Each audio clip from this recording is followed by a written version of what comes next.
سلام البنات، مرحبا بكم في الفيديو ديال اليوم. من بعد السونداج اللي درت لكم البارح على شنو الموضوع اللي بغيتوني نهضر عليه، الاغلبيه كانت اختارت موضوع ديال الرهاب الاجتماعي.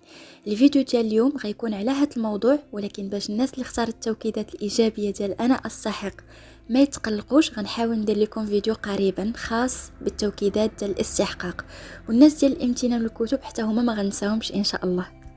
البنات اللي كانوا تبعوا معايا الفيديو اللي قبل، كنت قلت بلي هاد السنه سميتها سنه التشافي والتغيير. غنبقى نحط لكم تحديات وفيديوهات باش ان شاء الله تكون سنه غنتعافوا منها، من الصدمات والخيبات ديال الماضي ومن العراقيل النفسيه والترسبات. هادشي علاش اختاريت نهضر على الرهاب الاجتماعي والحشمه الزايده، حيت هذا واحد المشكل اللي حابس بزاف ديال الناس وخصوصا البنات من انهم يزعموا ويديروا تجارب جديده ويبداو التغيير. قبل ما نبداو، الناس اللي ما تفرجوش في الفيديو اللي درت اخر مره، درت جروب انستغرام، اللي بغات تدخل معنا مرحبا بها تصيفط لي في انستغرام، جروب خاص بالبنات فقط. وما تنساونيش من ابوني ولايك الفيديو باش يوصل لاكبر عدد ممكن، وشكرا لكم. ويلا نبداو.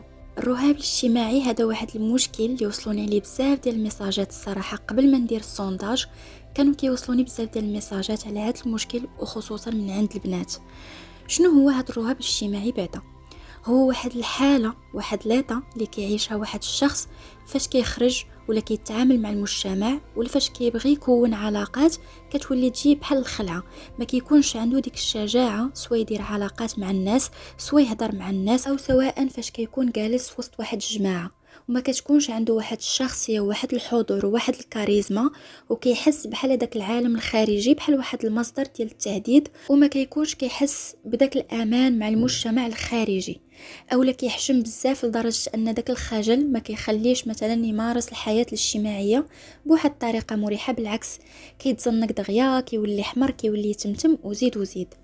الحشمه تقدر تبان لك شي حاجه اللي عاديه، ولكن شحال من وحده باغا دير شحال من حاجه، مثلا تحل شين في يوتيوب، ولا تبدا البيزنس ديالها، ولا دير شي حاجه اللي كتعجبها، ولكن الحاجه الوحيده اللي واقفه لها في الطريق هي الحشمه والرهاب والقلق الاجتماعي. الحشمه الزايده مضره بزاف وغتحبسك على الحياه وعلى كاع داكشي اللي كيعجبك. السؤال اللي كيبقى دابا هو كيفاش نتخلصوا من هاد الحشمه او هاد الرهاب الاجتماعي ونعيشوا حياتنا طبيعيين. الجواب بكل بساطه هو خاصك تواجه هاد الحشمه، تواجهها باش تخلصي منها. انا هنا باش نعاونك ونعطيك شي خطوات اللي تقدر تعاونك تخلصي من المشكل. اول حاجه، حاولي ما امكن ما تبقاي ساده عليك في الدار. حاولي ما امكن واخا ما يكونش فيك اللي يخرج، ضغطي على راسك مره انك تخرجي وتزعمي. بداي تخرجي تقضي اغراضك بوحدك، ماشي شرط يكون معك شي حد. تمشي مثلا تشربي قهوه بوحدك، ماشي ضروري تكون معك صاحبتك ولا اختك. حاولي انك تبداي تزعمي، حيت السدان على راسك في الدار غير كيزيد يخلي المشكل اللي عندك يزيد يكبر. وخلي ديما في بالك ان اي خوف عندك اون فوا كتهربي منه هو كيزيد يكبر في العقل ديالك، يعني هكا السدان عليك في الدار غير كيزيد طين بله. تاني حاجه، حاولي انك فاش تكوني مع صحابك ولا عائلتك، مهم فاش تكوني وسط واحد الجماعه، حاولي انك تندمجي وما تبقيش غير ساكته.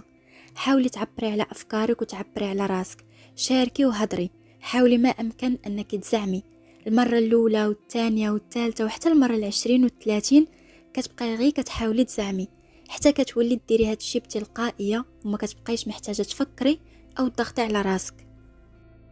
وخلي ديما في بالك ان الحشمه والرهاب حوايج اللي مكتسبين، سواء من الطفوله ديالك او من التجارب السابقه ديالك. وكيف ما كنعرفوا ان اي حاجه مكتسبه كنقدروا نتخلصوا منها.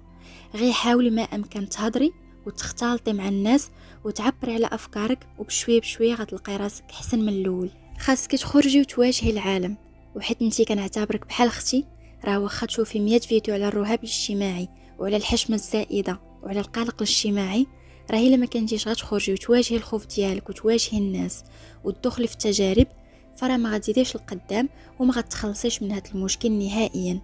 بحال هاد الفيديوهات كيعاونوك وكيوريوك الطريق وتعطيوك واحد الدفعه، ولكن الباقي عليك انتي اللي خاصك تحركي وتواجهي المجتمع وتواجهي العالم باش تخلصي من هذا المشكل. باش تعالجي الرهاب الاجتماعي خاصك وقت وصبر وزعامه، وانا عارفه قادره ديري هذا الشيء. خاصك غير تبداي.